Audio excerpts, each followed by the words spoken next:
Sejam bem-vindos ao canal Livre desta tarde. Nós vamos discutir hoje aqui, com a sua participação em casa, na rua, otimismo e pessimismo. É evidente que a gente não vai ficar muito preso aqui ao dicionário. O dicionário do Aurélio diz o seguinte, que o otimismo é a doutrina filosófica segundo a qual tudo corre no mundo do melhor modo possível.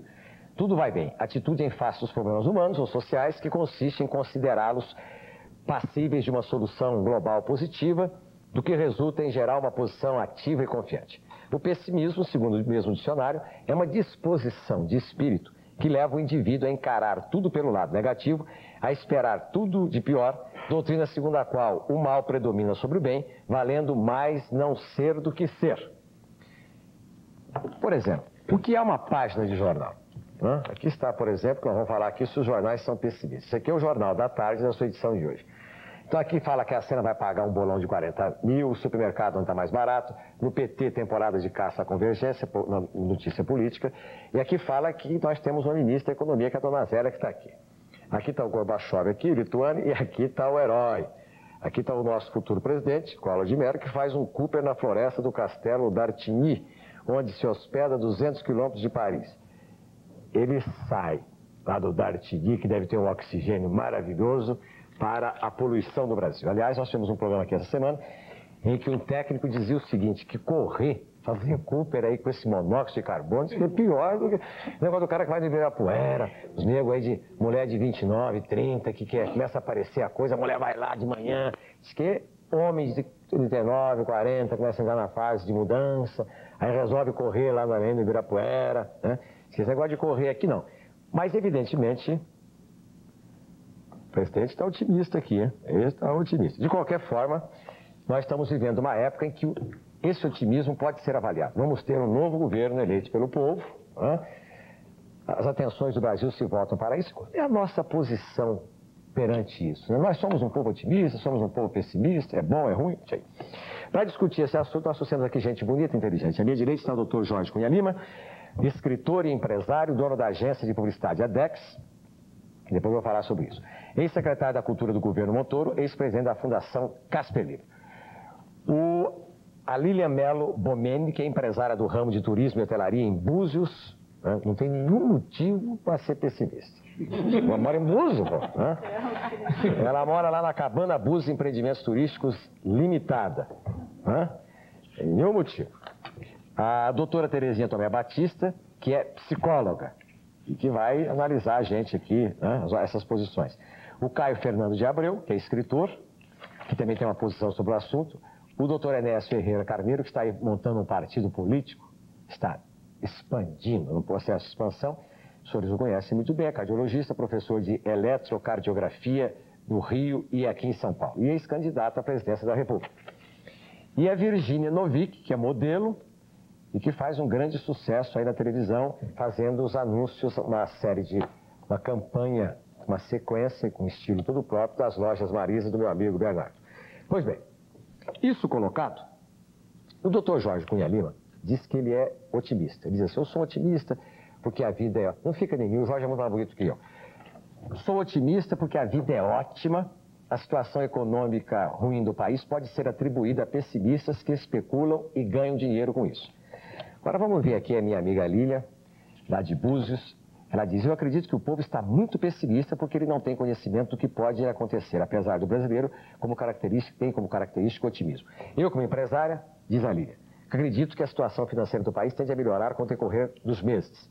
A nossa psicóloga, Terezinha, diz assim, defino tanto o pessimismo como o otimismo, condições internas das pessoas que as levam a destacar, na realidade, alguns dados positivos e animadores ou dados negativos e desanimadores no caso do pessimismo. O Caio, escritor, diz assim, otimismo para mim é uma questão de fé dentro da gente e o pessimismo é a falta de acreditar em alguma coisa. O Enéas, doutor Enéas, diz assim, eu sou otimista, acredito no homem, no fundo de cada ser humano existe a verdade, é só uma questão de fazê-la vir à tona.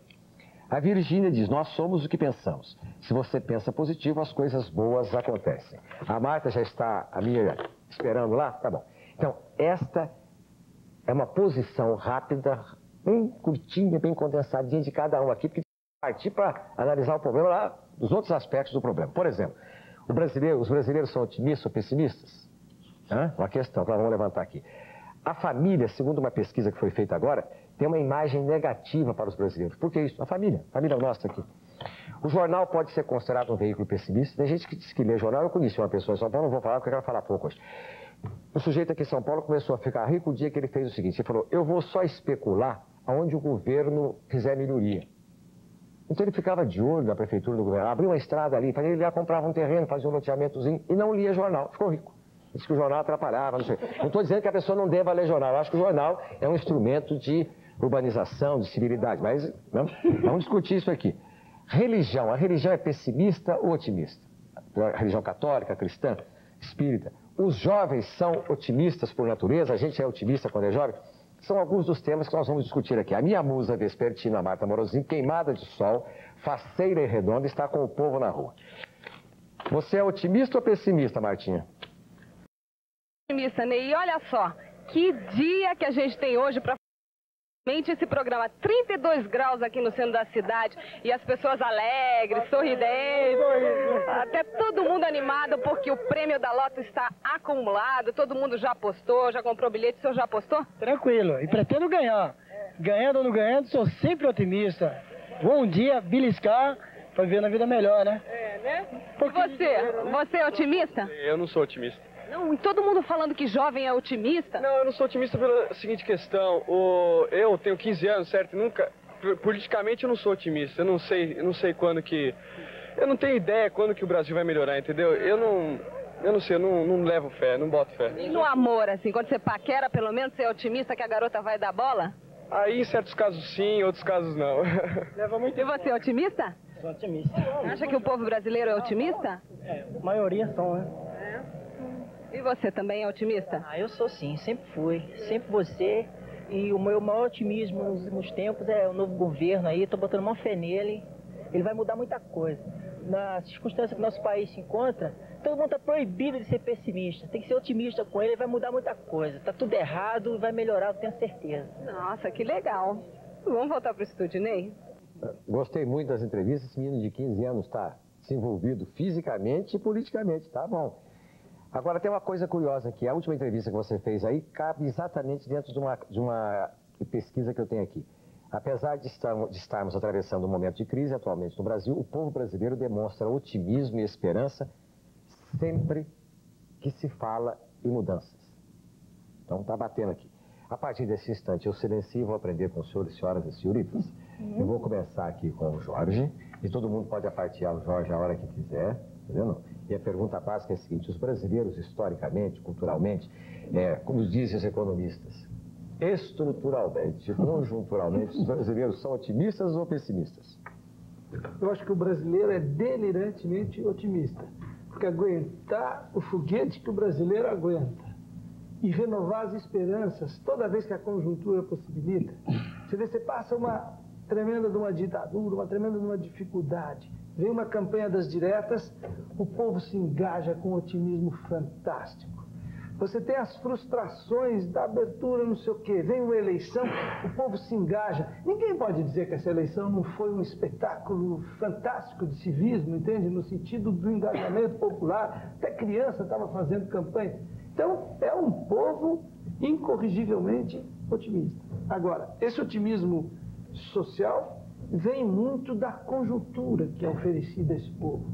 É evidente que, na medida em que se joga em cima desse povo uma inflação que tira o valor da moeda, e tirando o valor da moeda, tira o valor da esperança e tal, o povo tem, cada knockdown é um box no qual o povo só leva paulada.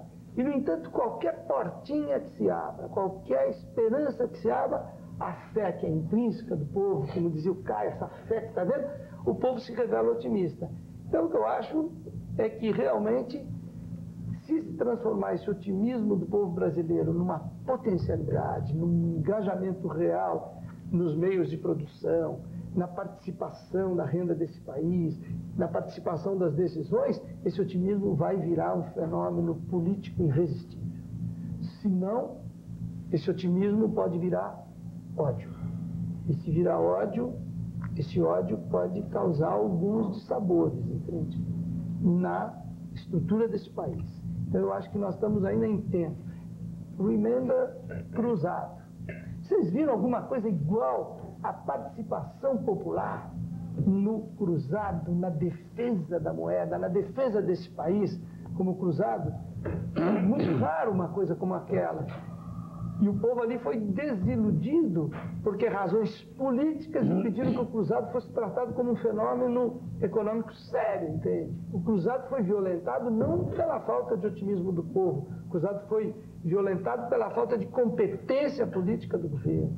Entende? Então eu acho que o povo é otimista e não podemos destruir esse valor do povo brasileiro. Lília, você acha que o otimismo é uma questão geográfica? Você acha que o fato de morar... Você trabalha no segmento turismo.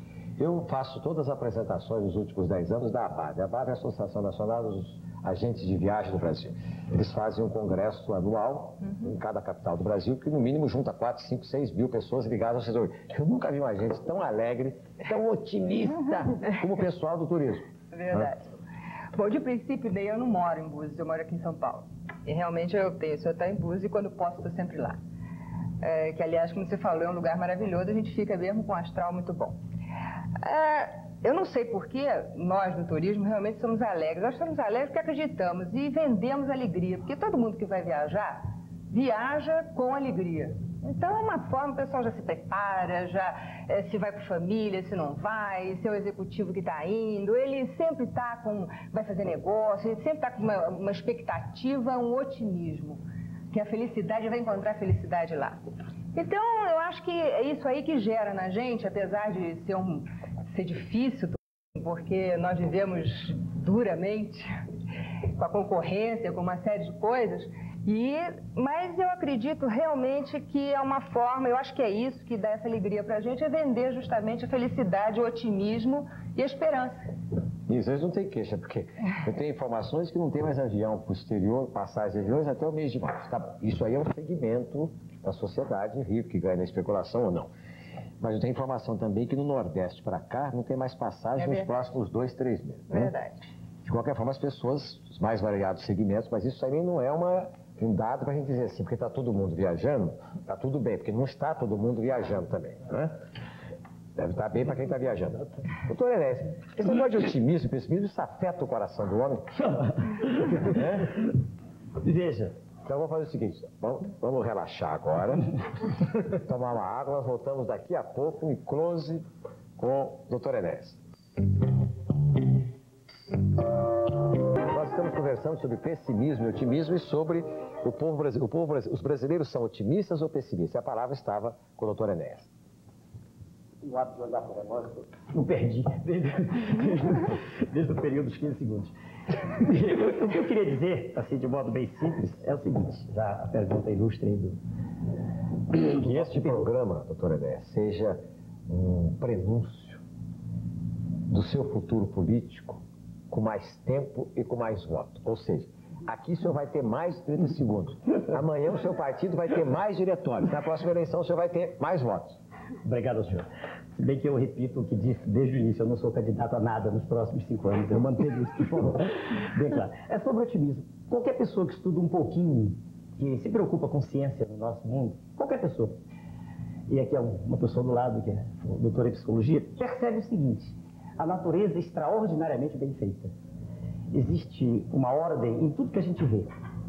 E as coisas vivas, nós em particular, nós temos uma capacidade de adaptação extraordinária. Esta coisa fantástica que é a vida, na verdade é resultado de processos que se passam a cada instante numa instabilidade terrível. E, no entanto, um ser vivo, qualquer um de nós, mantém-se vivo durante 7 décadas. Veja, nós estamos com uma iluminação férica aqui, mas não há necessidade disso para a pessoa ver. Chegam aos seus olhos, lá na retina, chegam assim alguns trilionésimos de Hz, uma quantidade de energia mínima chega aos seus olhos e o senhor vê tudo. E da sua retina lá para dentro, até o seu cérebro, há um pulso eletromagnético, e durante a vida inteira isso funciona, e o seu organismo resiste às agressões externas, às agressões internas, das quais uma é o estresse, que se falou aqui. Quer dizer, esse equilíbrio, essa beleza que existe em tudo que é vivo, né, muito mais em nós, homens, faz com que qualquer pessoa que tenha estudado um pouquinho tenha a obrigação de ser otimista, por conhecimento, né, científico. Essa é a primeira etapa. Todo mundo tem que ser otimista. Estar vivo já é uma bênção. Agora, vamos para a questão precípua, quer dizer, o nosso povo. Eu estou plenamente de acordo com o primeiro, com o senhor Jorge, né? Este povo, desde o Império, este povo que vive numa sociedade dualista, uma sociedade onde 30% a 40% tem, e 60%, 70% não tem. Onde 1%, eu notei aqui que nós falando em viajar de avião, mas só 1% das pessoas é a taxa que consegue ir para o exterior. Os aviões estão cheios porque 1% de 130 milhões dá muita gente, e a gente se ilude, né? Eu chego no avião e vejo cheio, eu fico sempre olhando para as pessoas que estão no avião. Não são as pessoas que andam de trem. E se alguém daqui tiver tido a curiosidade, ou tiver passado como eu por essa necessidade de andar de trem, vai ver que do trem anda muito mais gente. E aquelas pessoas estão com fome, mas estão cantando, né? Quer dizer, o nosso povo, e a gente tem que dizer, todos nós estamos aqui, é um povo que não é triste. É um povo que resiste às intempéries dos diversos governos que se vêm, eu estou olhando para o relógio, que se vêm sucedendo, né, há séculos. Eu gosto de insistir nisso. Não foi pior com os militares, foi sempre ruim, tem sido sempre ruim, né? Nunca houve preocupação social no país. Esse dualismo se mantém e cabe a cada um de nós ter sempre confiança. Eu não sou uma pessoa, e nunca fiz isso nos meus pronunciamentos, que pregasse a desordem. Não, nós temos que ter confiança. Sua Excelência, o Presidente da República eleito, tem muito a fazer. Vai fazer? Não sei. Alguma coisa será feita, porque sempre algo é feito. Sempre algo, né? Fecham-se alguns ministérios, abrem-se outros, né? Transformam-se em secretarias. Quer dizer, mas o conjunto como um todo anda para frente. As conquistas sociais vão sendo feitas, pouco a pouco. Então, a meu ver, o povo como um todo, como essa massa, quem serviu, ele é otimista que não tem outro jeito. Senão ele morre. Passa fome, mas é otimista. Vive debaixo de um viaduto, mas é otimista. Isso é uma qualidade desse povo sofrido, que vem dessa miscigenação racial, né? Quer dizer, é um povo que canta. Daqui a pouco nós estamos em fevereiro, está todo mundo cantando nas ruas. Daqui a pouco é a Copa do Mundo. Isso é ótimo, isso deve ser estimulado, porque é uma maneira de sobreviver, né? Então, não há o que achar. O povo é otimista. É só ter olhos claros para ver. O nosso povo é otimista, não é pessimista. Não há o que achar, é otimista. Salta aos olhos de qualquer pessoa que saiba ver. Porque se não fosse, nós não teríamos, todos nós e nas urnas. Se o povo não acreditasse naquilo que se apresenta, não iria. Ou, pô, tem que ir porque é obrigado no país. Eu teria nulo todo mundo. E não foi isso que aconteceu. Então há otimismo, tem quanto ao coração, última fase da questão. Já é assunto em contestes também, né, no caso na ciência médica, em particular em cardiologia, que nós vamos todos muito bem quando as coisas estão bem. Em contestes, o indivíduo que vive sob pressão, né, de ordem externa, de ordem interna, o indivíduo que vive angustiado com seus problemas, ele é uma vítima da aterosclerose coronariana. É uma pessoa da qual esse processo, que é um processo lento, que começa aos 6 anos de idade, 5, 6 anos, esse processo se acelera. E a formação de placas de ateroma vai aumentando. E numa hora de estresse ele forma um trombo e fala. Não há nenhuma dúvida quanto a isso. Então a gente tem que ter otimismo mesmo também nesse sentido. Se o senhor perguntar, faz mal para o coração? Claro que faz. Não há achar, sabe? Não se acha. É assim. Os indivíduos que vivem felizes, alegres, com o exterior, e tentam encontrar felicidade em tudo que fazem, viver melhor. E sofrem menos no coração, sem dúvida. Quem quer falar sobre esse assunto ainda? Quer falar, Caio? O senhor concorda? Não, concordo. Estava ouvindo o Dr. Enéas e concordo plenamente com tudo que ele disse. Eu acrescentaria uma coisa. Eu acho que as ideias de otimismo e pessimismo, eu acho que é uma ideia dualista, que implica em ligar o otimismo a uma ideia de bem, de que o bem existe e vai dar certo. Você tem razão. E o pessimismo é uma ideia de mal. E eu acho que talvez no fundo as coisas não sejam bem assim. Eu acho que a gente deveria fazer um exercício meio budista de tentar ver a realidade como ela é, sem bem nem mal, né? Eu acho que quem adjetiva a realidade é o ser humano. E ela corre sozinha, uma coisa, uma árvore, ela não é bonita nem feia. Quem diz que ela é bonita ou feia é quem a está olhando. Mas eu penso sempre que na ideia de otimismo está incluída também uma ideia de Deus. Que se a gente pensar que tudo isso que a gente vive tem uma certa ordem e tem um certo sentido a gente estar aqui nesse planeta fazendo as coisas que a gente faz, então a gente será fatalmente otimista. E se houver uma ideia de caos, de que não há Deus, de que não há outra vida, de que não há o menor sentido em estar aqui, Aí eu acho que isso a gente poderia chamar de pessimismo. Eu acho que é por aí. Para, Virgínia. Eu acho que é por aí. Eu acho que o otimismo está muito ligado à fé, né? Eu acho que se a gente acreditar que realmente tudo isso tem aquela harmonia, foi criado por Deus, quer dizer, você começa a ver a beleza nas coisas. Tá bom, beleza não, na o tua tá mais vida. bonito porque no anúncio ela aparece de corpo inteiro. Lá no anúncio ela aparece de corpo inteiro em situações de ação. Só que ela tá estática, né? Dá um close. Né? Então eu acho que é isso. Eu acho que a crença, a fé, eu acho que põe a gente pra frente. Faz com que você curta o teu dia, veja pontos positivos em tudo que você faz, sabe? Eu acho que a fé, ela nunca acaba, né? Por isso que é incrível. Eu acho que a pessoa otimista, como a Enéas disse, vive melhor, claro. Porque já pensou que vai dar certo, o otimista já é um vitorioso. Pensou que vai dar certo, já se posiciona diferente, o olhar dele é diferente, já fala diferente, já está mais relaxado, já não vai ter tanto problema de saúde. Então eu acho que é por aí, vive melhor mesmo. Experiência própria. Só tem uma parte, posso? É rapidinho. É sobre a questão apresentada pelo senhor, tá? E pela jovem, pela senhorita Virgínia. Só para defender as pessoas que não têm fé, só para defendê-las. Só um instantinho. Sem dúvida, o religioso põe a sua convicção em um mundo extraterreno, né? De modo transcendente, sem dúvida. E encontra uma razão de ser última para tudo. Mas mesmo pessoas que não sejam dotadas dessa veia interna, quer dizer, que não têm essa fé, essas pessoas são seres humanos como nós, né? Pessoas que não têm fé são seres humanos, têm que ser respeitadas. Não têm esse dom, porque fé é um dom, tá? Mesmo essas pessoas, se elas estudarem, elas perceberão que há harmonia na natureza. Crendo ou não em Deus, a natureza é extremamente bem feita em todos os níveis de escalonamento, né? Extremamente bem feita. A natureza física, química, biológica, psicológica, toda ela. Tudo é lindo e muito bem feito. Então, só a percepção dessa harmonia, dessa beleza, também dá confiança na vida. Veja bem, se alguém disser assim, a gente vai morrer, se eu não tenho fé vai acabar, mas peraí, eu vou morrer, mas tudo é transitório no mundo, tudo. As coisas mais belas são transitórias. Então, por que também essas pessoas não têm que ser otimistas? Pois como eu comecei dizendo, já é uma bênção estar aqui, estar vivo. Para que cada um de nós esteja aqui, nós passamos por um processo de seleção desde a ideia de Deus que eu falo, não como um ser de barbas brancas, cuidando de todos nós. Eu acho que Deus pode ser o rio.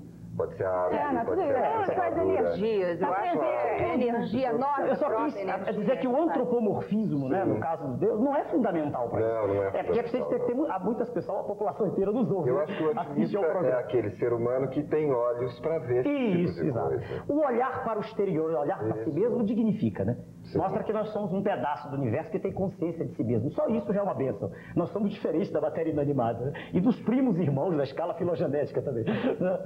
Eu podia perguntar aqui se o doutor Enéas acredita em Deus, mas eu vou deixar essa pergunta para o companheiro Boris Casoy para a próxima campanha política. Terezinha, o que você acha de tudo isso aí, Terezinha?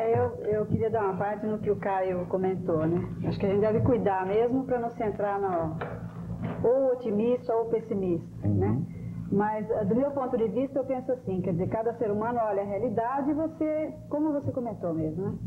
E ele coloca os seus adjetivos próprios, né? Então, quando a gente fala de pessimismo e otimismo, eu penso que a gente está falando da emoção que cada um coloca na realidade, né? Ou você olha a realidade nua e crua e analisa como um cientista... Ou como precisa dizer o que é a realidade nua e crua. Isso é difícil dizer o que é. Mas até matemática, né? Vai acontecer isso porque aquilo, ou vai deixar de acontecer isso porque aquilo. E o ser humano, sem esse espírito mais realista, ele vai ou ser pessimista ou ser otimista. Quer dizer, eu vejo isso como uma colocação de emoção na interpretação da realidade. Esse programa aqui chama-se Canal Livre. E recebeu um prêmio aqui, evidentemente, eu estou aqui desde setembro, o prêmio é integralmente dedicado à equipe que fazia o programa antes de setembro. Recebeu o prêmio da PCA como o programa de debate mais importante da televisão brasileira. Então, a equipe, comandada pela minha querida amiga, extraordinária profissional Silvia Popovic, e toda a sua equipe de produção e direção, que uma parte trabalha nesse programa, é que são responsáveis por esse prêmio. Eu só mantenho aqui o ideal de liberdade. Então, vou fazer uma pauta no ar. Aqui está escrito assim: a família, segundo pesquisa, tem uma imagem negativa para a brasileira. Mas, no fundo, baseado numa pesquisa, quer dizer o seguinte, que a família afetada pela crise econômica, algumas famílias, elas são mais decadentes, não sei o quê. Então, eu quero propor o seguinte aos senhores. O que os senhores querem discutir agora? A família tem imagem negativa para os brasileiros ou a propaganda sempre passa otimismo somente pela televisão? Qual é o assunto que vocês acham mais interessante discutir? Vamos lá. Qual dos dois? Desculpa, Ney. Mais atual, né? Não seria a família, né, que está negativa, não. O que você acha, tá? Acho que não. Eu acho que, inclusive, toda essa dificuldade que vai criando numa família, eu acho até que vai dando união. Sabe? Muitas vezes pode dar confusões e tal, mas você vai... Vou perguntar pro povo lá. Martinha, pergunta pros meus amigos aí se as dificuldades econômicas, a dona de casa vai na feira, cada dia sobe o preço, agora está subindo menos de 24 horas, né? O preço das coisas, do salário não. O salário eles fazem pelo IPC, mas o diário é pela PTN, até fiscal, né?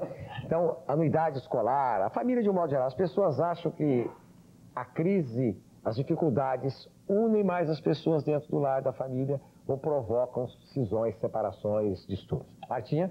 Vamos saber isso, então, e também que conceito as pessoas têm da família. Se é fácil conviver em família, se é positivo. O senhor, por exemplo, o que acha que a conjuntura, tudo que envolve a sociedade, economia, política, acaba influenciando nas relações familiares? Sim, influi e, sobretudo, eu devo destacar primeiro uma coisa, Martinha, ou seja, não que eu seja pelo matriarcado fazer número com as feministas, não, porém, a mãe tem grande influência, porém, olhando assim a família, precisa olhar o casamento, que ele começa antes. Que as pessoas antes de cada que se preparar para o casamento, como fosse uma sociedade qualquer, até comercial, saber com quem, como vai e com quem se dispor para manter essa sociedade. Tudo isso influencia, então? Agora, eu queria fazer um reparo quanto ao entusiasmo e sobre o brasileiro. Eu lamento e profundamente que se nota, e eu logo rebato, por exemplo, se fala muito comumente assim, brasileiro é corrupto e vagabundo, já se ouve comumente por aí. Isso é lamentável. Ora, eu rebato. Inclusive, a pessoa que me fala isso, eu falo, você é corrupto, você é vagabundo, agora sobre entusiasmo. Entusiasmo não é assim uma de panaca. Entusiasmo é a pessoa precisa primeiro acreditar em si, daquele princípio de Descartes. Eu penso, logo eu sou o quê? A pessoa se colocar. Ora, as religiões, por sua vez, massacram o povo.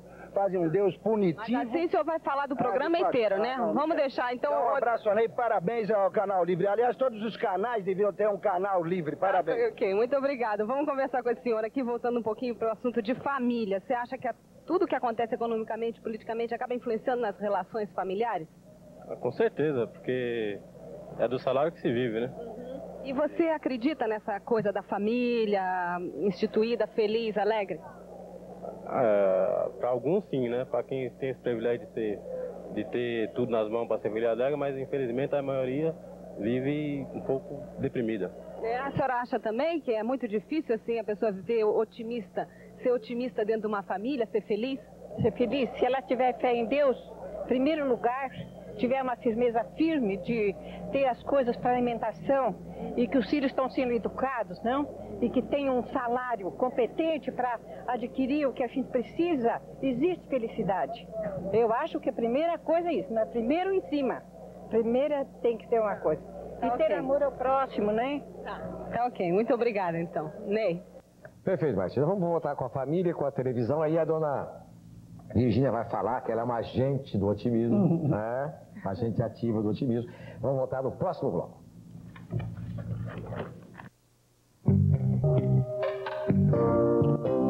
O Canal Livre de hoje está discutindo pessimismo e otimismo. Nós discutimos aqui o primeiro bloco, pessimismo e otimismo, e começamos aqui com a posição pessoal, com a posição de cada um sobre o assunto, com a posição do dicionário, se os brasileiros são otimistas ou pessimistas, com a participação do povo. Vamos entrar agora na família, nos efeitos da família, o que reflete, como é que a família reage a todas as pressões que estão aí, e se ela é infeliz ou pessimista ou otimista com relação a isso. Para isso nós temos aqui o Dr. Jorge Cunha Lima, escritor, empresário e dono da agência de publicidade ADEX, ex-secretário da Cultura do governo Montoro e ex-presidente da Fundação Casper Libero. A Lilian Mello Bomeni, empresária do ramo de turismo e hotelaria de Búzios, na área de lazer, da Cabana Búzios Empreendimentos Turísticos Limitada. A doutora Terezinha Tomé Batista, que é psicóloga, o Caio Fernando de Abreu, escritor, doutor Enéas Ferreira Carneiro, é cardiologista, professor de eletrocardiografia do Rio e São Paulo e ex-candidato à presidência da República. E a Virgínia Novick, modelo e gerente de uma empresa comercial de varejo, que é as Lojas Marins. Pois bem, então agora os senhores se virem, negócio da família. Quem concorda, não concorda, como é que fica o negócio? A Lília tem uma posição otimista, né, com relação a esse assunto? Tem.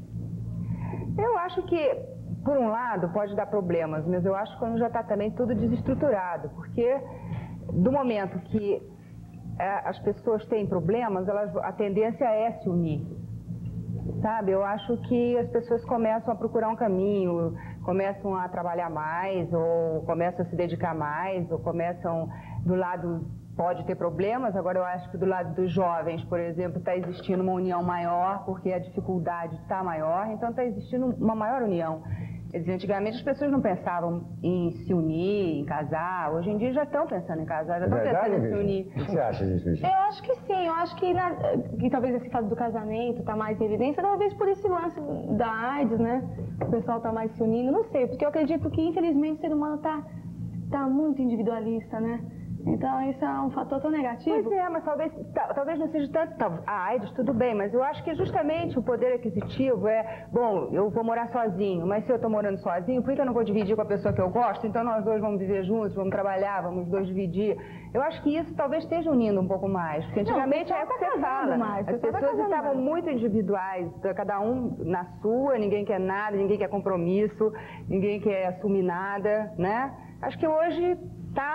por um lado, as pessoas estão se unindo mais, estão se preocupando mais com as outras pessoas. Eu penso assim. Por que isso, Tereza? E a família ainda é o núcleo de formação do indivíduo, né? Tanto a formação de personalidade quanto a formação afetiva. E ainda é o núcleo que dá segurança afetiva. Até nessa situação que a gente está discutindo de insegurança geral, isso é muito importante, né? Eu não concordo com isso que é dito na pesquisa, pelo menos me baseando na minha experiência pessoal e profissional. A minha impressão é que essa questão familiar está sendo mais valorizada. Eu interpreto um pouco até pela questão da dificuldade geral em que a gente se encontra, acho que não só no Brasil, né, no mundo, muita dificuldade do relacionamento interpessoal. Acho que a família ainda favorece, ainda assegura o indivíduo de coisas que ele não encontra fora, né? Então a impressão que eu tenho é que está se voltando mesmo para a família. Não há dúvida, né? Não há dúvida que a família é núcleo fundamental. Não há dúvida quanto a isso. Agora, sobre a questão econômica, a gente precisa ter cuidado, mais uma vez. Porque quando uma pessoa recebe um estipêndio mensal, uma remuneração, que eu tinha conversado isso antes com a doutora, que é insuficiente para as suas necessidades básicas, quer dizer, para aquilo a que, né? Qualquer ser humano está voltado, no mínimo, que é alimentar-se, morar. Quando essas necessidades fundamentais não estão sendo mais satisfeitas, começa a haver uma deterioração no relacionamento. Imagine um chefe de família que chega em casa, isso é a regra agora, e ele traz o salário e 3, 4, 5 dias depois o dinheiro se esvai, evaneceu-se como a pomada da pele. Isso cria mal-estar. Porque a esposa vira para ele e diz assim, escuta, o que é que eu faço? E se ela trabalha em sono e os meninos se irritam? Então a gente não pode fugir disso, de forma nenhuma. Esse é o ponto, a meu ver, nevrálgico. Se alguém me pergunta sempre assim, qual é o maior problema do país? Eu não tenho dúvida em responder. É claro que a educação é um problema gigantesco. Faz um concurso para ano passado, em Pernambuco, 1.800 pessoas passam um. Quer dizer, claro que está ruim, todo mundo sabe disso. Saúde está ruim, mas o maior problema, o que entra na casa, o que deteriora as relações, é a inflação, sem dúvida. Isso até para pessoas já de classe média já está sendo assim, né? Já me ouviram? Isso faz com que se olhe até um sentimento bom. Porque a pessoa não sabe como conviver com isso, fica desesperada. E quem não tem dinheiro para a sua subsistência não está bem. E não estando bem, não está bem consigo mesmo, não está bem com o outro. E tudo vai caminhando num processo de deterioração terrível, né? Esse assim que eu vejo. Tá? Nesse sentido, no sentido de que essa situação de que nós todos estamos participando, desse processo terrível, do qual nunca houve exemplo, né, na história do país, né, isso, a meu ver, piora muito a situação familiar. Sem dúvida, também todo mundo jogou muita ideia nessas 2 décadas que o que estava estragando a família é a moral, a falta de moral, o que está desmoralizando a família. Não é nada disso, você tem toda a razão. O que desmoraliza a família é quando um pai deixa de ser o provedor. Isso. Quando a economia mata a ética de uma família, entende? Não é porque o menino faz uma travessura maior do que devia, que a família vai por água abaixo. A instituição da família nunca foi contestada por ninguém. Nunca que eu conheço ninguém deixou de amar pai e mãe. Mas quando o pai não pode trazer o mínimo para aquela família ter dignidade, daí a coisa começa a encrespar. Porque não tendo o que comer numa casa, não tendo como pagar o colégio do filho e tal. A família vai se desmoralizar, porque a família foi ruída. E os defeitos de cada um começam a aparecer, normais em todos os seres humanos, se agigantam. Coisas a que a gente não dava atenção são coisas agora que nos incomodam. Eu ouvi um professor, muito meu amigo, já faleceu, o chefe do CT, ele dizia assim, quando falta dinheiro, tudo fica bom. Lembrando, como você está dizendo, ele poderia até dizer que o ser humano, se não tem as necessidades básicas feitas, nem é ser humano. Não é ser humano. Quer dizer, ele continua sendo. Não, ele continua sendo, mas passa a comportar-se se estivesse na selva. Ele continua sendo, mas passa a comportar-se como se não fosse. Então, e voltando ao que aquele colega disse lá na rua, aquele senhor que falou demais, ele puxou aquela questão da mãe. E voltando para o otimismo, como uma mãe otimista segura a casa, né? Isso. Sabe, até uma coisa que talvez a psicologia explique melhor, mas uma mãe otimista, mesmo numa situação crítica, tá? Porque isso é nas crises mesmo que a união, assim, faz com que as pessoas cresçam e tudo mais, se tiver aquele amor daquela união. Mas uma mãe otimista tem um papel tão incrível, e ele falou disso e ficou aqui na minha cabeça. Assim, a imagem de mãe é insubstituível. É incrível, né? O otimismo da mãe. Uma mãe pessimista dança a casa, cai.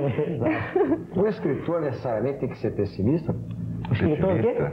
Não vi escritor. Sim, um escritor tem que ser intelectual. É aqui tomado o escritor como exemplo de um intelectual. Não sei, eu me debato tanto com essa ideia de otimismo, pessimismo. Na verdade, eu não sei direito o que quer dizer isso, né? Outro dia, um rapaz foi fazer uma entrevista comigo e me perguntou por que os meus textos eram, em geral, muito introvertidos e talvez pessimistas. Aí eu perguntei para ele, tá bom, então me dá um exemplo de um bom escritor otimista. Clarice Lispector, Beckett, acabou de morrer, Dostoiévski, Augusto Range. Foi chamado poeta da morte pelos que não o entenderam, né? Não tinham inteligência para perceber. Poemas de uma tristeza enorme. Então eu não sei, eu acho que todo escritor tem uma sensação de melancolia ao contemplar o humano, que poderia ser tão mais rico e tão maior do que realmente é se não fossem as realidades sociais dos governantes tão medonhos. O escritor penetra na alma, né? Ele vai lá dentro. E como ele vai lá dentro, em dissecando a realidade, ele fica triste. Eu não sei, Estou perto do... Sim. O médico também. O médico também. A mais bela expressão da dor estética, isso é do Augusto dos Anjos, consiste essencialmente na alegria, né? Exato. Era o Oswald de Andrade que dizia, alegria é a prova dos 9. Né? Vamos ver quem sente. Exatamente. Eu acho que a alegria não é fácil. Não. A alegria é muito mais difícil do que a tristeza. Só 30 segundos. Por exemplo, a dona Terezinha, quando ela tem problema, ela vai fazer análise. Quer dizer, todo analista faz análise com outro analista, para descarregar. Né? Todo padre, o padre fica no confessionário lá, depois o padre confessa com outro padre para também dar uma descarga. Quer dizer, todas as pessoas. O médico fala com outro. Quer dizer, todas as pessoas que tratam individualmente com as pessoas têm que descarregar em algum lugar. Amanhã no meu programa, no outro programa, no programa Ney Gonçalves Dias, às 22h30, amanhã, sábado, o Chico Xavier, pela primeira vez nos últimos 5 anos, vem à televisão. Então ele faz uma prece, né? Depois ele faz umas previsões, né? Com 80 anos, andando de maca. Extraordinário. E eu fico pensando assim, e perfeitamente conformado, quer dizer, eu, por exemplo, tenho dor de cabeça, o Jorge me telefona, vamos jantar? Não vou jantar porque eu estou com dor de cabeça. O Chico não, convidaram ele para vir aqui em São Paulo, ele vem de maca, porque ele acha que é natural, quer dizer, ele acha que se ele for melhorar para vir aqui, vai complicar muito a situação. E fico pensando nas filas que ele tem que atender sem ter a formação profissional e o descarrego da coisa, quer dizer, que também deve ser uma pessoa, não é um universo de pessoa, ele deve ser uma pessoa especial, a fé dele, a crença extremamente religiosa, bem dotado, né? Agora vamos entrar num assunto aqui muito polêmico. De um modo geral, os críticos de televisão, né, intelectuais na primeira fase da manifestação intelectual, o Jorge foi diretor de televisão, sabe disso, foi secretário de cultura do governo, geralmente as pessoas dizem assim, mas principalmente de um ponto de vista ideológico, né, político ideológico. Tá tudo ruim e o programa de televisão não é bom porque ele é alegre. Eu acho que até o PT teve uma coisa muito inteligente, das coisas que não saíram bem na campanha do PT, uma coisa foi muito inteligente, que é o negócio de vote no Sr. Lula e não tenha medo de ser feliz. Embora seja uma fase eminentemente eleitoral, é uma coisa muito importante, quer dizer, facções da esquerda do país que muitos delas trilhavam sempre o negócio da tristeza, admitiram agora a necessidade de ser feliz. Muito bem. Então diz assim, o programa da Globo é bonito, não sei o quê, mas é para enganar o povo, porque aquele é o otimismo fabricado. A Bandeirantes faz aí um programa, o Ney bota as mulheres peladas lá no programa dele para distrair a atenção do povo está se ferrando. Então é o otimismo fabricado. A dona Virgínia chega com gás todo, com muito talento no seu anúncio, e levanta todo mundo. Quer dizer, isso é uma coisa que está sendo imposto para o povo, escrevendo. Enfim. Então eu vou perguntar para o povo lá embaixo o seguinte: Martinha, a propaganda, ela sempre é voltada para o otimismo, principalmente a televisão. O que eles acham? Então vamos lá, vamos saber também se eles estão vendo televisão, que assim é uma boa. Você, por exemplo, você acha que a propaganda, ela sempre procura mostrar uma imagem otimista, gente bonita, feliz, sorridente? Olha, eu acho que inclusive isso daí é a alma da propaganda, você está entendendo? Porque de uma certa forma, o otimismo ele tem que ser passado, que é para haver um convencimento maior do público. Embora muitas vezes, eu vejo assim, a linguagem da propaganda, ela está muito adiantada, você está entendendo? Só que às vezes ela pode convencer tanto para o bem como para o mal. Como assim? Eu digo assim, ela pode ser muito bem utilizada quando realmente ela está trabalhando com um produto ou com alguma mensagem. Como uma propaganda de cigarro que põe todo mundo feliz, alegre, sorridente, fumando um cigarrão lá. Exatamente. Esse é um tipo de propaganda, por exemplo, que já não é viável. Inclusive chega assim um tanto, eu diria, uma imagem falsa, você está entendendo? É uma coisa muito produzida, porque o modelo por si próprio, ele não vai fumar, ele não vai beber para poder estar naquele estado de espírito na propaganda. Não, engana, né? E você? O que você acha?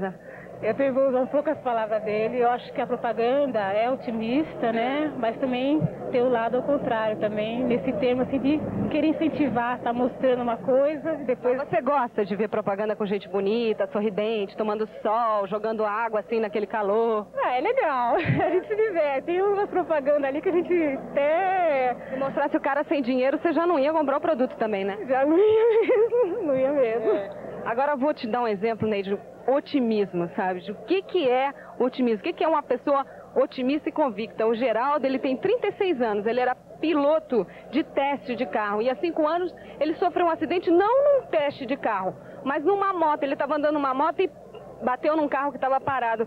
Que coisa, hein? E aí, o que aconteceu com você? Aí quebrou a espinha e eu fiquei na cadeira de roda. E depois o médico virou pra você: por que você tá rindo? Eu tô rindo junto com você, mas eu não sei por que você tá rindo. Muita gente acha assim: nossa, que horror, acabou a vida dele, agora ele tá numa cadeira de rodas. Acabou nada, começou agora. Eu vivi uma vida, agora eu tô na outra. Mas tá bem, não tenho queixa de nada. Mesmo quando o médico te deu notícia, você sempre foi otimista, falou: não, olha, começou outra fase. Começou outra vida, ele falou pra mim. Agora é outra pessoa, e eu tô nessa outra pessoa.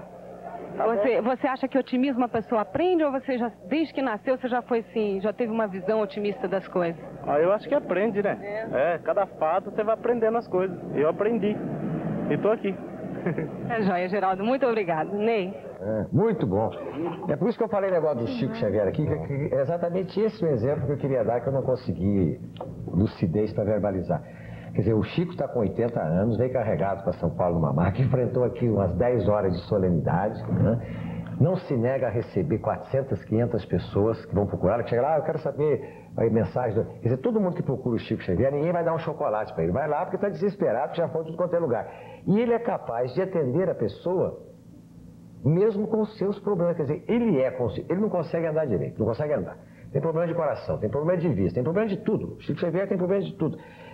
Mas ele consegue ser feliz. Eu não consigo ser feliz com dor de cabeça. Evidentemente eu sou bem medíocre. Mas eu quero dizer que existem pessoas que têm essa faculdade como esse senhor piloto. Quer dizer, o sujeito tem problema, o sujeito tem que lutar, mas ele é otimista, ele luta, como você está dizendo aqui, rápido. Você falou para mim? Estou falando que eu estive no Baixo Amazonas, em Alenquer, numa cidade... E nessa época a cidade estava toda alagada, porque lá normalmente eles ficam 6 meses alagados e 6 meses na seca. E eu tive a oportunidade de andar no barco por lá e tal, e quando eu chegava, aquelas casas todas alagadas e as famílias todas muito felizes, não tinham nada, mas não tinham o que oferecer para mim. Vem tomar um cafezinho, faço questão. Eu sabia que aquele café ia fazer falta, mas também se eu não tomasse, eu ia fazer uma desfeita. E todos alegres: não, a casa do outro alagou, vem para minha, e aquela felicidade toda. Então a felicidade é o estado de espírito das pessoas, quer dizer, eles estavam na miséria, mas estavam felizes, quer dizer, juntos na família, se juntando todos, ainda me oferecendo um café e eu me sentindo péssima, porque eu falei, olha, como eu tenho que ser feliz, por que não a felicidade? Quer dizer, eu acho que isso é um ensinamento. Eu concordo com a senhora, a mensagem tem que ser essa, mas a gente não pode deixar que quem está no governo pense assim. Não, eu sei, eu tô jogando. Porque aí, senão a gente transmite a imagem que realmente está tudo bem. Não, mas não é eu sei o que a senhora está dizendo. Eu sei, eu sou dessa origem. Eu sei o que é passar por esse tipo de necessidade.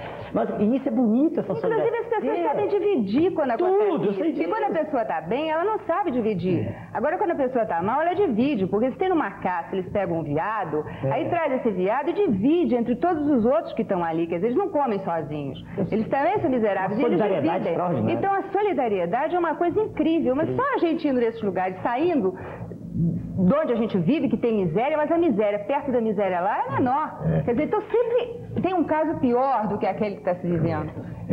Solidariedade. Eu tenho um amigo meu que costumava dizer que os meus irmãos de Minas Gerais, que o mineiro só é solidário no câncer. Só que tem um problema, tem gente que nem é na AIDS. Vamos voltar depois do intervalo com a Virgínia e o Jorge vai fazer uma colocação revolucionária aqui, daqui a pouco.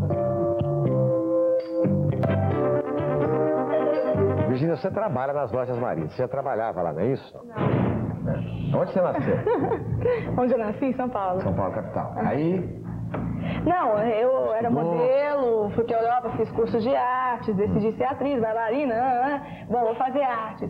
E comecei a fazer comerciais, de repente encontrei o Ricardo Vanchin, que é o diretor da campanha, e ele achou que eu me encaixava perfeitamente bem ao personagem, então eu comecei fazendo personagem da gerente, que saiu no jornal, meu perfil, mas é o perfil da personagem, não o meu perfil. Claro. Que é gerente. Então a sua atividade profissional sempre foi ligada à carreira de modelo, de manequim e na área artística. Né? Muito bem. Então agora a pergunta é a seguinte. O otimismo que você passa, a alegria, a descontração, é mais você ou é o personagem? Tem muito de mim isso. Esse lado realmente tem muito dessa Virgínia. Eu sou super otimista e eu tive a felicidade de estar podendo fazer uma coisa que eu acredito. Porque realmente o que eu estou falando ali é a real do povo brasileiro, da mulher brasileira. Então é muito gostoso, é um prazer estar ali podendo falar, sabe? Que se tá caro não compra, se comprou uma coisa e estava estragado, vai e reclama, sabe? Falar que tem que dar toque, que tem que usar cinto de segurança, que tem que usar camisinha. Eu acho uma bênção poder estar falando disso. Isso é incrível. Agora, eu tenho essa felicidade de poder estar no set de filmagem com o roteiro na mão e estar acreditando no que eu estou falando. Mas é óbvio que a publicidade passa, acredita, é otimista, tem que ser, né? Porque tem que ser otimista mesmo, para poder ter um resultado positivo, para já estar acreditando que vai ter um retorno positivo. Mas eu realmente tenho a felicidade de estar podendo fazer uma coisa que eu acredito. Agora, tem uma questão assim. De um modo geral, muito simples, a maioria das pessoas pode pensar o seguinte, 2 pontos. O poder, as elites governantes, as pessoas mais ricas, os poderosos, eles têm interesse em financiar o otimismo na televisão, no rádio, nos jornais, nas revistas, porque manter o status quo, a gente não tem que fazer reforma nenhuma e a coisa fica por aí. Agora eu pergunto o seguinte, isso é verdade? E pergunto o seguinte, e o pessimismo também pode ser manipulado? Como é que funciona isso? Vamos começar com o Dr. Jorge. Você veja o seguinte, quem é otimista autêntico é aquele cara que está lá no viaduto e que respondeu para a Martina. Quem é generoso, autêntico, é aquele cidadão que você falou que divide a carne, divide o café no infortúnio. É evidente que a publicidade tem que usar o otimismo, tudo isso como um fator de mercado, de estímulo ao consumo, tudo isso está correto do ponto de vista técnico. Agora, do ponto de vista político, acho que nós temos que fazer, desse programa que é para isso, fazer uma denúncia. O pessimismo é usado no Brasil como especulação. Você vende mais jornal, você aumenta o preço de dólar, você faz tudo isso. Às vezes conscientemente, às vezes inconscientemente. Então o pessimismo acaba sendo um instrumento do enriquecimento de especulação. Entende? Tem momentos que você fica perplexo, quer dizer, o jornal dá uma notícia não muito garantida, no dia seguinte o cimento passa de 70 cruzados para 138 em um dia. De repente vai o chefe da Casa Civil na televisão eu não sei se vocês lembram, no dia 23 de dezembro, na véspera de Natal, e diz: o governo perdeu todos os instrumentos de controle da inflação. O governo não vai mais controlar a inflação nesse país, não tem jeito. Pois bem, meus companheiros, na terça-feira, quando abriu o mercado, o dólar deu uma explodida de 14%, ficou 130% ou 140% acima do oficial. Acho que essas coisas têm que acabar. Não se pode. Ou se você faz por ingenuidade, quem é ingênuo não pode ter cargo público. Se você não faz por ingenuidade, você não pode fazer. Você não pode dizer que um presidente que está fazendo ainda Cooper na Europa vai congelar os preços, porque ele não falou isso. O presidente não falou que vai congelar os preços. O Collor de Mello não falou esse assunto. Então você não pode dizer que ele falou isso e de repente tudo subir de preço. Então essa construção do caos é muito favorecedora dos ricos. Porque numa enchente o pobre sai nadando e o rico sai de lancha. Entende? Enchente é ruim para pobre que vai nadando, vai no barquinho e tal. Agora, o rico sai de lancha, sai de helicóptero da enchente, entende? Então, temos que tomar muito cuidado e não fazer do pessimismo ou do caos um instrumento da especulação. É isso que eu queria pôr aqui pra gente. Quem quer falar alguma coisa sobre isso? Eu concordo plenamente com o que o Jorge disse e eu acrescentaria uma coisa. Eu acho que a mídia, às vezes, é muito perigosa. Porque eu me lembro fico pensando no resultado da eleição, né? Então, eu acho que o povo brasileiro está acostumado a digerir uma imagem física que não corresponde a ele mesmo. Por exemplo, as revistas, eu sou jornalista também, já trabalhei em vários jornais e revistas. Revistas de grande circulação, não vou citar nomes, não publicam fotos de pessoas feias, de pessoas sem dentes. A revista mais conhecida do Brasil não faz isso. Na televisão, na rede de televisão mais conhecida do Brasil, também raramente aparece nas novelas e tal, pessoas feias. Então, o povo brasileiro, acho que tem uma imagem de si mesmo envergonhada, que não corresponde à realidade. E isso é muito mal. Como resultado disso, na eleição, eu esperei 30 anos para votar, nunca tinha votado, e sou obrigado a engolir um canastrão. Assim, um canastrão tipo Tarcísio Meira fazendo papel de pistoleiro. Eu acho isso um absurdo. E isso, para mim, é consequência da manipulação que a mídia faz no inconsciente coletivo brasileiro, que não gosta da sua própria imagem. Então, o brasileiro rejeitou uma figura como o Lula. Eu não sou petista, não sou lulista, sou gaúcho brisolista total.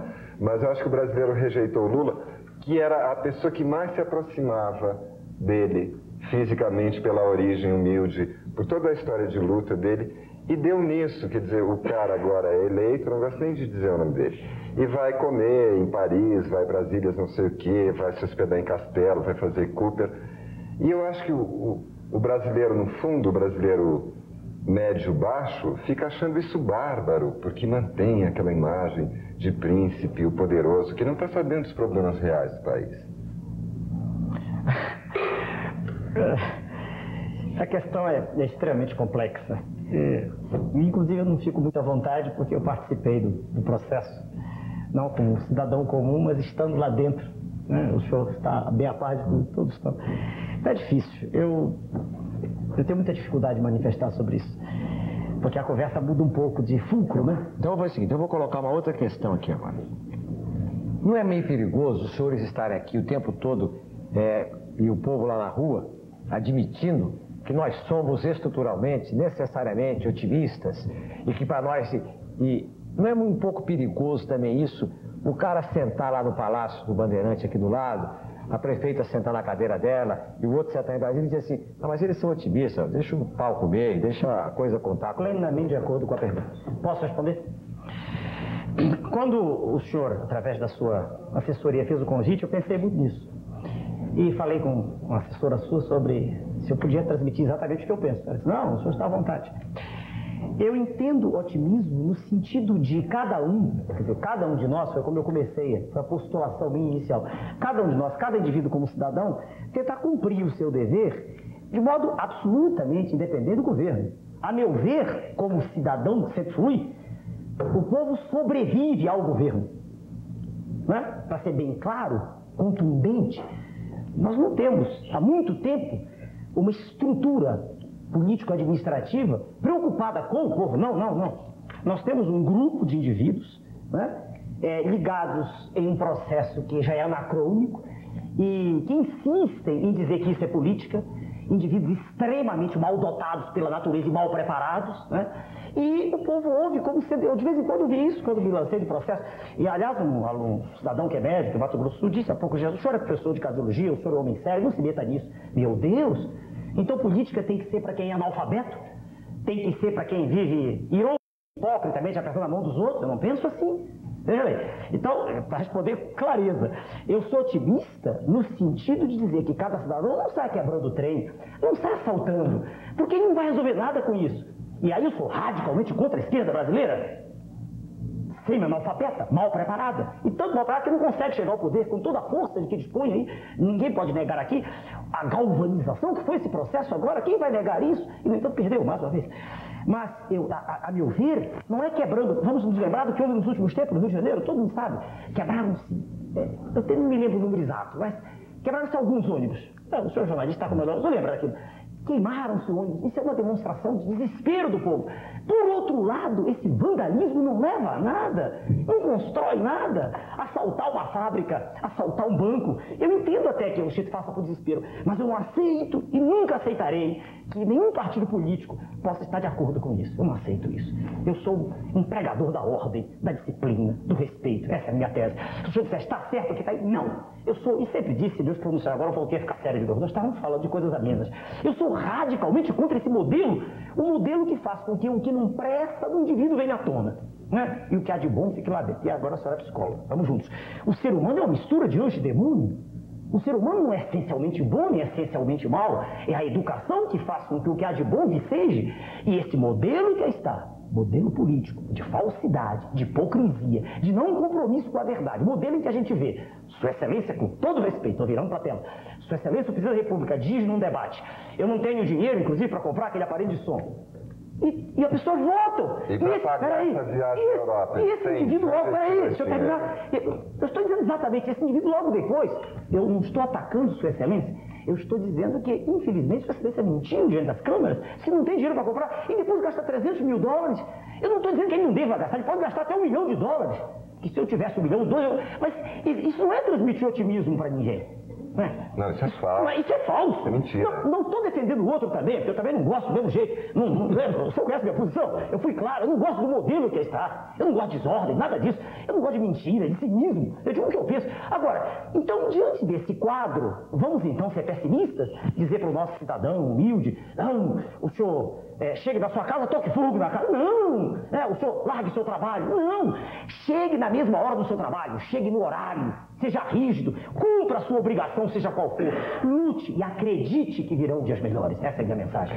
Sempre é possível melhorar. Mas aí eu acho que a gente continua reduzido a um salve-se quem puder. Não. Na medida em que as elites governantes não fazem nada há muitos anos. Não. É um quando as pessoas, veja o senhor, quando as pessoas têm plena consciência, só a maneira de um homem se salvar é conhecendo. Só o conhecimento liberta o homem, mais nada.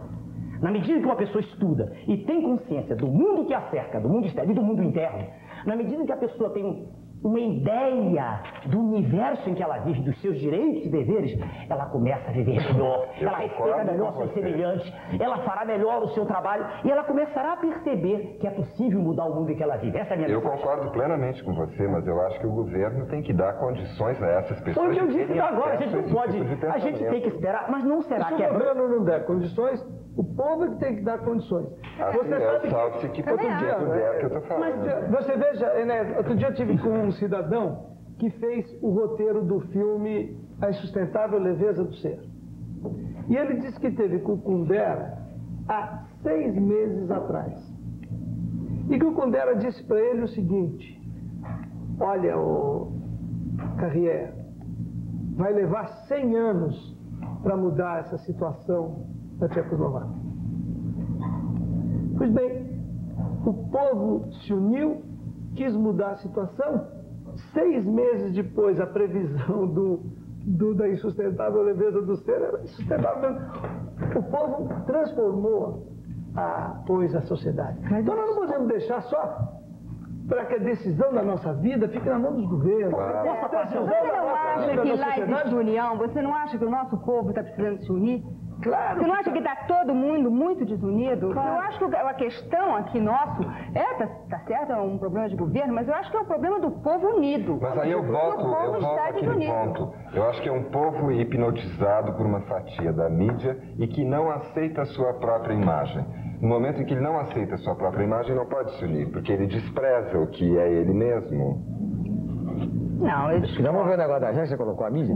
Martinha, pergunte por gentileza aos nossos telespectadores que estão aí, nossos amigos, o seguinte: se existe algum veículo de propaganda que seja pessimista, se eles acham que pode existir. E se existir, qual deles é o pessimista? O jornal, a revista, o rádio, a televisão, o cinema, o outdoor? Se um veículo pode ser pessimista, e qual que eles acham que é o mais pessimista? Então vamos lá, com a sua perguntinha. Você acha que tem algum veículo de comunicação que seja pessimista? Tudo é uma questão de estratégia de marketing. Eles procuram, na medida do possível, levar otimismo para o público consumidor.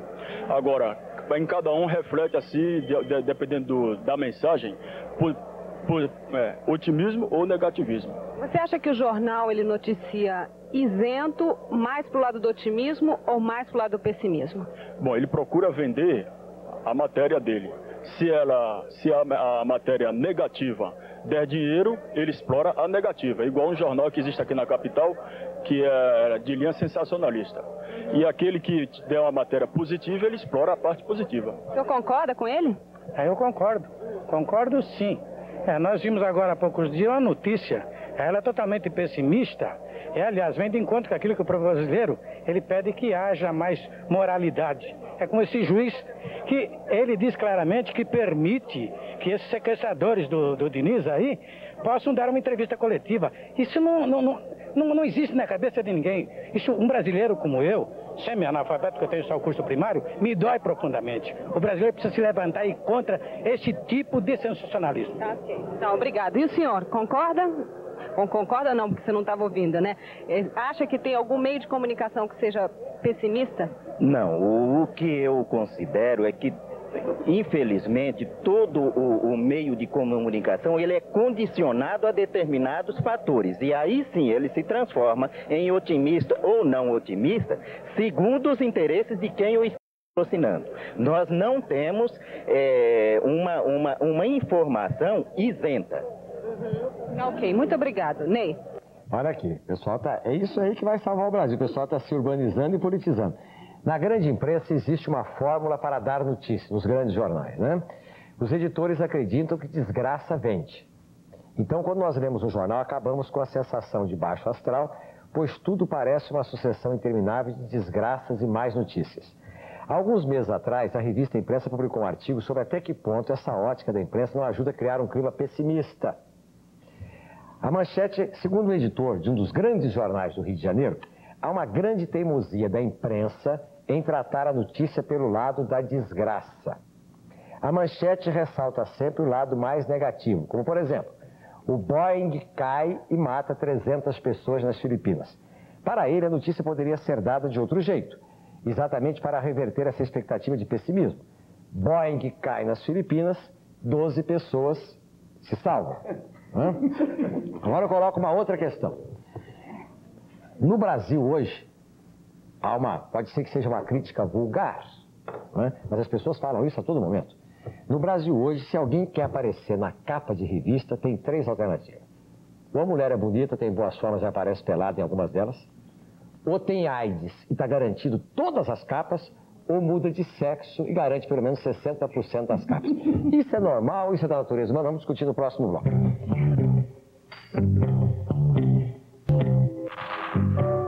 Aqui está escrito assim: religião é pessimista ou otimista? Bem, vamos colocar a coisa de uma outra forma. Que papel tem a religião no pessimismo ou no otimismo das pessoas? Terezinha? Papel tem a religião? Se ela tem algum papel no otimismo, tem alguma influência no otimismo ou no pessimismo das pessoas? Religião aqui entendida como uma crença num ser superior, né? Seja de natureza... Transcendência. Olha, eu acredito que tem, assim. Talvez tivesse que até elaborar melhor a resposta a essa pergunta, né? Mas...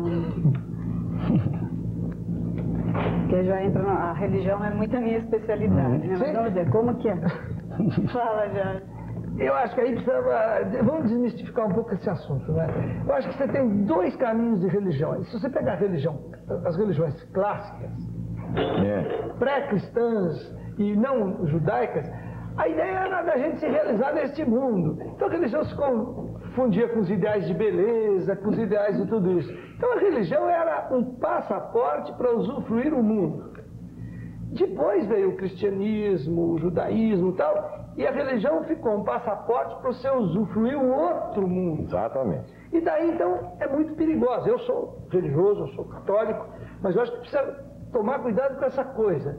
Nós não podemos transferir o direito de felicidade do homem para o outro mundo. O direito de felicidade do homem tem que ser neste mundo. Aí eu acho que você pode falar de religião melhor do que eu. Quer dizer, tem que realizar a felicidade neste mundo. E Deus não vai ser tão injusto de querer que a gente passe uma vida de cachorro para ter um céu de anjo. Entende? Eu quero ter uma vida de anjo aqui, eu quero ter felicidade aqui dentro. Com todo respeito ao senhor, mas isso não é religião. Não é religião? Não é religião. Você vai querer uma ordem? Não. Eu brigo pela melhoria aqui, senão eu não tinha fundado um partido político, saí da minha vida, nunca fui político, fundei. Eu estou com o senhor, tem que melhorar aqui. Mas eu quero dizer que nós estamos falando de outra coisa. Nós estamos falando de bem-estar na Terra, no planeta. Religião é outra coisa. Religião está aí um instantinho. E antes de Cristo, o senhor me perdoe, mas antes dos judeus, já havia religiões como dos hindus, que falavam de outra vida, falavam de tantas outras. Quer dizer, esse estado de crença, de fé, é uma coisa tão sublime que quem não tem não deve falar disso, né? Agora, eu não sou contra outra vida, não. Só para responder a pergunta do senhor, que o senhor disse, vou deixar que o senhor Boris Casal me pergunte, então vou aproveitar para responder de público. Eu creio em Deus. Peraí. Eu creio em Deus, creio com convicção, creio numa coisa extraordinária a qual eu não consigo ter acesso, né? E que me espanta, creio. E digo assim, religião é um estado de alma do qual só pode falar quem tem esse êxtase. E é bonito, quando a gente encontra um religioso convicto, puro, a gente vê como é bonita a doação dele, isso é uma coisa muito bonita. E há certos grupos da igreja que fazem muito pelo ser humano, não estou dizendo que toda faz, claro, não estou dizendo isso. Existem facções da igreja que são muito reacionárias, a gente sabe disso, né? Mas há muitos grupos aí que tentam melhorar a condição do homem. Sim, mas aí entra no princípio que ele estava falando, viva mas aí o que eles fazem aqui. Esses grupos estão atuando numa coisa que não é, veja bem, um princípio fundamental. Você só ouve um teólogo convicto falar, a religião fala do espírito, né? Sim, mas isso aí começa a entrar numa coisa profunda, uma coisa de teologia e tal. A religião realmente, pelo que eu entendi que ele estava colocando, é isso aí. Quer dizer, as pessoas que estão aqui, que estão ajudando o povo, que estão distribuindo favores, que estão dando felicidade, que estão vivendo aqui, estão trabalhando aqui, isso tudo é religião. Claro, você veio à Terra, quer dizer, quando Deus colocou o homem na Terra, ele colocou para ele ter a vida dele e trabalhar e viver a vida dele aqui do melhor possível, quer dizer, da forma... Para começar aqui, justamente, para que ele aqui se desenvolva e viva a vida dele, quer dizer, sempre na tentativa de melhorar, Existem teólogos convictos que falam que religião é o espírito, mas há teólogos convictos que falam que religião é a encarnação. Não, a encarnação faz parte da teologia mais... Era bom que eu houvesse um teólogo da mesa. Olha, mas posso aqui convidar o senhor. Realmente tem várias religiões. Por exemplo, tem a parte do hinduísmo que eles vêm e explicam lá no templo, parados, meditando. Quer dizer, é uma forma de vida, uma escolha de vida. Agora, dentro do outro tipo de religião do povo, enfim, da massa, eu acho que é isso aí, é por aí mesmo, como ele falou. Você tem que viver aqui, você tem que dar tudo de você tem que acertar aqui para que você depois seja cobrado lá. Por exemplo, a Bíblia diz assim, bem-aventurados os de espírito, porque deles será o reino dos céus. Bem-aventurados os que choram, porque serão consolados. Bem-aventurados os que sofrem, porque verão a Deus. Né? E depois tem aquela outra história lá. É mais fácil um camelo passar no fundo de uma agulha do que um rico entrar no reino dos céus. É evidente que a Bíblia não fala da agulha de costurar, de coser, né? Fala da agulha que era a passagem lá do camelo na porta da cidade lá, né? Mas de qualquer forma é uma discriminação contra o rico. Então eu pergunto o seguinte, não seria mais fácil a gente, por exemplo, ter uma religião que dissesse assim, vamos ser felizes aqui e lá? Eu acho que não é uma questão, mas eu acho rico, se você me dá licença. Eu acho que as pessoas podem até ter dinheiro e não ser escravo do dinheiro. Não colocar toda a sua energia naquilo, sabe? Não depender só daquilo para ser feliz. Eu acho que o dinheiro está aí, eu acho que Deus é maravilhoso, quer ver todo mundo tendo muito conforto. E não podemos separar, acho que religião de espírito, porque o espírito está dentro da gente. Eu acho que o corpo é o templo do espírito. Então o espírito já está aqui. Uma vez que a gente morre, começa-se uma vida espiritual, mas o espírito já está aqui. Por isso que as pessoas dizem, querem me levar espiritualmente. O espírito está dentro da gente. De repente uma sementinha que brotou e começa a crescer. Então é uma coisa mesmo de dentro para fora. Então não dá para separar, acho que isso. O espírito já está aqui dentro. A vida espiritual já começa aqui na Terra. E as boas novas, de uma vida boa, melhor, já começa aqui. Essa história de rico, eu interpreto dessa forma. Eu já interpreto talvez com uma chamada, assim, tipo, o rico, ele pode ajudar mais. Ele pode dar mais dele. Que o rico, normalmente, quando ele vive na ostentação, ele vive bem, é difícil ele ver o que está lá embaixo. Ele pode se tornar egoísta. Então, ele vai se tornar isso, viver de tudo que ele tem, do melhor, e esquecer a parte que está por baixo dele. Eu acho que isso é uma chamadinha para que o rico se preocupe, justamente como ela diz, entendeu? E dividir aquilo que ele tem um pouco. Eu acho que há dois excessos que afastam o homem da espiritualidade. O excesso de riqueza e o excesso de miséria. É muito difícil no excesso de miséria você ter uma dimensão espiritual, ou é muito difícil no excesso da abundância, entende? De fato, a humanidade talvez não tenha cacife para que todo mundo viva naquela grande abundância. Mas a humanidade tem cacife para que os homens vivam com um pouco mais de decência e possam até exercer seus valores espirituais, tá certo? É um problema de justiça política. O maior problema religioso do mundo hoje é se promover a justiça, entende? Na Terra. Não é um problema é um problema de oração, de fé, de tudo, mas também é um problema de justiça, entende? É um problema de você pegar os bens da Terra e colocar a serviço dos homens, e não os bens da Terra a serviço de facções, a serviço de meia dúzia de privilegiados, entende? É pena que isso não seja o que eu estou dizendo, o que a gente lê nos textos, entendeu? Religiosos. Eu quero dizer que a religião normalmente, né, ela não parece, ela como um todo preocupada com isso, né? Claro que eu penso assim, evidente. Mas isso é um problema, infelizmente, político. Eu acho que é um problema de miséria ou de você ter muito mais dinheiro. Eu acho que é aí que você tem que ser bem forte espiritualmente, sabe? Aí que tá, aí que você cresce. Porque você estando lá embaixo e crendo, ainda estando forte espiritualmente, ou você estando lá em cima, cheio de grana, e ainda sendo humilde, sabe? Conservando aquelas qualidades, sabe? Dividindo, repartindo, acho que é aí que está uma pessoa espiritual. Porque quando ela está numa boa, tá, é muito mais fácil, né?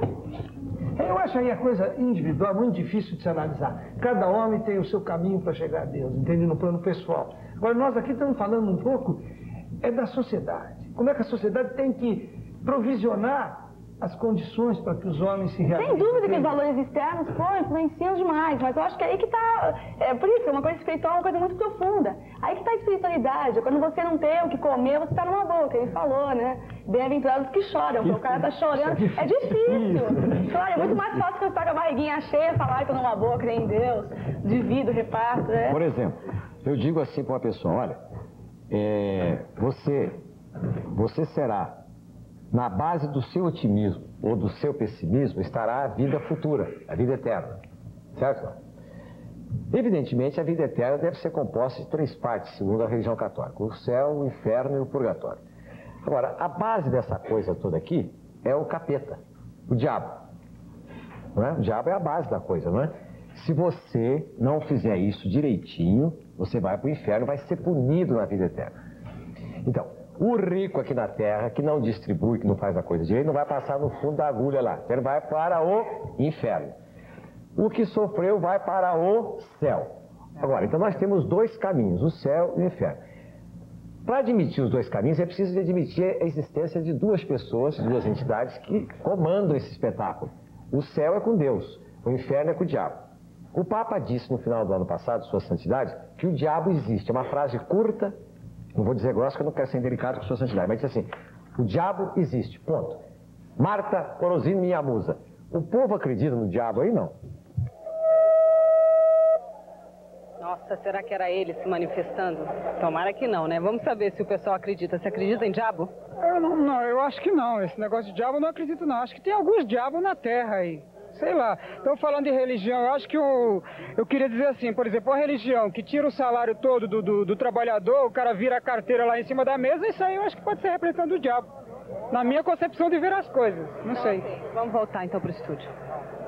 Não, vamos perguntar pra mais gente aí se você acredita no diabo, Martinha, vamos lá. Ah, eu voltei porque me chamaram, vamos lá então, vai. O diabo realmente existe. E essa palavra diabo, ela vem de origem grega, que significa caluniador. Então, Satanás, o diabo. Deus chamou ele de Satanás porque ele foi opositor. Ele se tornou opositor da criação de Deus. Quando Deus fez Adão e Eva, duas pessoas magnificamente bem feitas, então Satanás veio dizer que estava tudo errado. E ele existe assim, ele fica na cabecinha que nem naqueles desenhos animados, fica assim um diabinho na orelha falando as coisas. Não é uma pessoa, ele é um espírito, entendeu? Ele tenta os outros, ele tenta os outros para fazer o mal. Ele tenta, tanto ele tenta como também ele tem os seus correligionários. Daniel mesmo diz que ele tem cerca de 100 milhões de anjos que participam juntamente com Satanás. O que a pessoa tem que fazer para não cair nas garras do diabo? A pessoa, para se livrar da garra do diabo, primeiro tem que confiar em Deus, entregar a sua vida para Deus, entendeu? E fazer tudo o que é correto. Talvez nós não sejamos aquela pessoa perfeita. A perfeição, ela vem aos poucos, ela se gradua. A gente não adquire assim rápido a perfeição.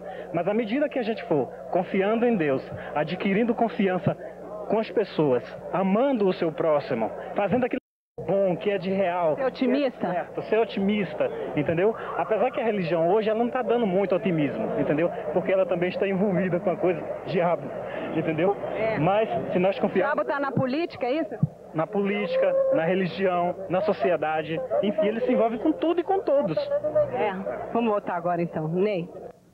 Esse viaduto do chá é fantástico, porque nós estamos aprendendo com o viaduto do chá, que tem gente que não aprende nem com pancada na cabeça, então não tem jeito, mas a maioria das pessoas aprende. Nós descobrimos na última eleição nós descobrimos que é possível existir no Brasil um número grande de partidos políticos que eventualmente possam representar vários lados da sociedade. Então nós admitimos uma coisa que a ciência política chama de pluralismo partidário, pluralismo ideológico. Quer dizer, podemos ter 20, 30 partidos, 5, 2, que possam conviver harmonicamente na disputa do poder. Não precisa ter sempre um partido bom, um partido ruim. Estava falando agora do Caio lá, para que essa dicotomia entre bem e mal, né? Então nós descobrimos no Brasil que existem possibilidades de convivermos aqui com pessoas que pensam de maneira diferente politicamente. E que essas pessoas têm o direito de se apresentar, ser votada e votar, né? Agora, o viaduto do chá ensina todo dia aqui, senhor Fernando Cerdeira. Não aprende quem não quer. O pluralismo das pessoas. Que cada pessoa pensa de uma maneira diferente, reflete uma cultura diferente, tem mais ou menos dentes na boca. É o único lugar no Brasil que o povo aparece na televisão. Eu estou até querendo mandar um tape para o Dr. Roberto Marinho e para o Fernando Collor de Mello para ver o povo. Tem gente que não vê o povo. Vou mandar um tape lá do viaduto do chá. Esse aqui é o povo brasileiro. Dá uma olhada aí. Nós voltamos já já.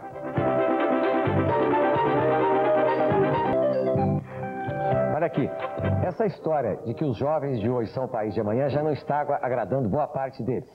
Viu, Martinha? O que poderia ser um grande orgulho repercute também um fardo de 8,5 milhões de quilômetros quadrados, que nem todos querem carregar. Há quem prefira lavar as mãos com outra história. O país de hoje é a juventude que ele formou. Isso demonstra um pouco de pessimismo entre os jovens que se sentem atualmente duvidosos em cuidar apenas de seus próprios problemas ou tentar ajudar também os problemas sociais. Isso se falando também de jovens com 16 anos que agora têm a responsabilidade de escolher o presidente. O voto do Dr. Enéas, cardiologista, vale tanto quantitativamente quanto o voto de um garoto de 16 anos de idade. Então eu pergunto o seguinte: os jovens são otimistas, Martinha? Vamos começar com essa senhora aqui, então, que é escritora, já escreveu 5 livros, saber se ela acha isso. Acha que os jovens são otimistas? Acho que os jovens são pessimistas, exatamente porque eles não tiveram a condição que nós, da década de uns 40, 50 anos antes tivemos. Porque nós aprendemos a lutar por nós aprendemos a cavar o ouro, E não recebemos tudo de mão beijada. Então o jovem de hoje é pessimista porque ele ouviu falar em pessimismo. Porque o pessimismo é estado de espírito. Tá bom, deixa eu ver aqui. O que você acha disso? Você é pessimista? Olha, eu concordo um pouco com ela, que ela disse que os jovens, antigamente, eles aprenderam a cavar, né? Mas eu acho que existe um jovem otimista, igual o presidente, que ele foi um jovem que desde pequeno teve financeiramente poder ajudar ele, né? Teve incentivo para ajudar ele a estudar e crescer e tudo. Mas agora um jovem que desde pequeno ele é obrigado a lutar sozinho, igual existe muitos aí pelas ruas, ou que sai de outros estados para vir para um outro estado diferente para trabalhar, ele tem que ser pessimista, porque... Você então é um exemplo desse tipo de jovem? Um exemplo. Existem outros exemplos até piores do que eu, né? Que eles aprendem a lutar. E através de lutar, eles são armados para enfrentar também, né? E se ele for otimista, ele tá tudo legal para ele, se por acaso tem uma desgraça em cima dele... Acho que o pessimista, ele se decepciona menos, no caso. Claro, decepciona menos. Tá ok. E você, é pessimista ou otimista? Bom, eu vejo, em termos sociais, eu sou uma pessoa otimista porque eu vejo que é um processo de democratização que é inegável, né? As pessoas estão podendo, em relação a 50 anos atrás, quer dizer, você tem um processo de inserção das pessoas de uma maneira... Tá certo, eu concordo que é uma maneira precária, mas ainda existem os princípios para essa inserção. Por outro lado, eu respeito quem votou no outro candidato que foi eleito, né? Eu acho que é um voto, uma opção democrática e tal, mas eu acho que eu, nesse ponto, eu sou pessimista. Eu acho que não vai mudar muita coisa, nós conhecemos as pessoas que estão junto com o presidente eleito, e nesse sentido eu sou pessimista. Eu acho que a tendência é permanecer toda uma estrutura de dominação. Você parece um jovem informado, você acompanha as coisas. Eu procuro acompanhar, tenho uma vinculação bem grande com a questão política. Traz esses dois lados, quer dizer, é otimista, mas sabe ser pessimista também em relação a algumas coisas. Em termos desses princípios básicos que estão, de certo modo, implantados, né, que as pessoas estão discutindo política, é interessante esse programa, discutindo essas questões das pessoas aqui. Eu acho que eu sou otimista nesse ponto, né, de que as pessoas estão podendo, em princípio, em termos formais, participar mais. Mas, por outro lado, politicamente, eu acho que com a vitória do atual presidente, eu sou pessimista. Você tem quantos anos? Tenho 15 anos. 15 anos. Você é um otimista ou é um pessimista? Otimista. Por quê? O que é ser otimista? Otimista é ver um Brasil crescer cada vez mais financeiramente e com tendência cada vez mais de ter um país mais feliz, de jovens cada vez mais unidos, que sem os jovens o Brasil não tem futuro. O que você vai fazer para esse país ser melhor? Procurar cada vez mais incentivar a nossa turma, né, de jovens, e se Deus quiser, teremos um Brasil melhor. Se Deus quiser. Ney. Bem, duas observações rapidíssimas. Primeiro, é natural que todos os assuntos tratados no Canal Livre desemboquem na área pública. É a presença do Estado na vida brasileira. O Estado domina hoje 72% da economia do país. Então, só tem 28% que não está nas mãos do Estado. Então, um Estado que detém 72% da economia, o meu otimismo, o meu pessimismo está eventualmente vinculado a essa dominação do Estado. Um Estado que tem agência de turismo, tem companhia de aviação, que tem banco, tem mais não sei o quê, tem tudo, um país que se mete em tudo. Não estou dizendo que está certo, mas que se mete. Então é natural que reflita. Eu fico feliz, porque antigamente quando a gente tratava de qualquer assunto que entrava na política, a gente falava, política não, que eu não quero saber. Hoje é o povo que está colocando, não somos nós aqui. O povo é que está pautando o otimismo, o pessimismo na linha do raciocínio político. Uma. Segundo, o José, dono de uma oficina mecânica, pode estar eventualmente otimista, porque ele vai pegar carros a álcool para transformar em carros a gasolina, o que não deve ser feito, acho que é bem perigoso. Muito bem. Mas o Joaquim, que é dono de um carro a álcool, está pessimista, porque disseram para ele que o carro dele caiu 37% esse ano. Então, para os pessimistas e otimistas do projeto do Proálcool e da gasolina, o Jornal Bandeirantes, daqui a poucos instantes, às 19h30, tem uma matéria especial, elucidativa, e até onde eu pude saber, altamente completa, sobre o problema da gasolina e do álcool no país e tudo que tem se falado sobre isso. Logo mais no Jornal Bandeirantes, aqui na casa, às 19h30, com a Marília Gabriela e com Ferreira Martins e a equipe do jornal. Os senhores agora têm 30 segundos cada um, tem 30 segundos para chegar no minuto para suas considerações finais. Terezinha. Considerações finais, agora? Fala o que você quiser. Eternidade. Tentando juntar o que foi dito e acho que traz muita coisa para a gente pensar, né? Eu diria assim que Acho que ser otimista quando a situação é favorável é fácil, né? Ser pessimista quando a situação não está favorável, acho que é perfeitamente compreensível, mas é nesse momento que cada um tem que contar com as suas forças internas, né? O que eu estou chamando de forças internas aqui são criatividade, coragem, autoconfiança. Acho que esses elementos vão fornecer instrumentos para cada um enfrentar a realidade que, no caso, se apresenta desfavorável. Caio? Eu falei relativamente pouco hoje, eu acho, porque eu fiquei prestando atenção no que as pessoas disseram, falaram coisas muito ricas e o pessoal no viaduto do chá também, acho que eu aprendi muito hoje. Eu continuo achando que otimismo, pessimismo é uma maneira de ver a realidade. Eu atualmente me sinto assim, politicamente em relação ao país, extremamente pessimista. Eu acho que vai ser um desastre, que vai dar tudo errado. Mas eu comigo mesmo, enquanto ser humano, eu estou muito otimista. Eu acho que eu vou resistir. Eu acho que meus companheiros de geração vão resistir também. Não há presidente, não há Sua Excelência que tasque o destino desse país maravilhoso, ser o grande país do terceiro milênio. Ninguém vai roubar isso da gente. E eu acho que, como a Terezinha falou, eu acho que é o momento da gente se testar numa hora da história do país tão negativa e vamos resistir, vamos acreditar que vai dar certo, porque nós somos ótimos e esse país é nosso. Esse país não é de mais ninguém, a não ser de nós mesmos. E nós vamos fazer ele dar muito certo e, em consequência, a nossa vidinha individual pequena também vai dar muito certo. Eu queria terminar citando o Oswald de Andrade, dizendo que a alegria é a prova dos 9. Vamos chegar lá. Dr. Jorge Cunha Lima tem uma empresa, que é uma empresa voltada para o lucro, mas voltada também para a área cultural, que, aliás, é uma observação de 15 segundos só. Eu não vi qualquer candidato à presidência da República levantar uma questão cultural durante a campanha. Eu sempre ouço dizer que a história só registra para a posteridade os gestos culturais. Em todo caso, não vou ficar aqui. Então, eu queria saber, então o Dr. Jorge tem uma empresa que tem um ticket cultural. As empresas compram esse ticket como se fosse um ticket de alimento, que é o alimento cultural, e distribuem para os seus funcionários, etc. Nós já falamos aqui várias vezes.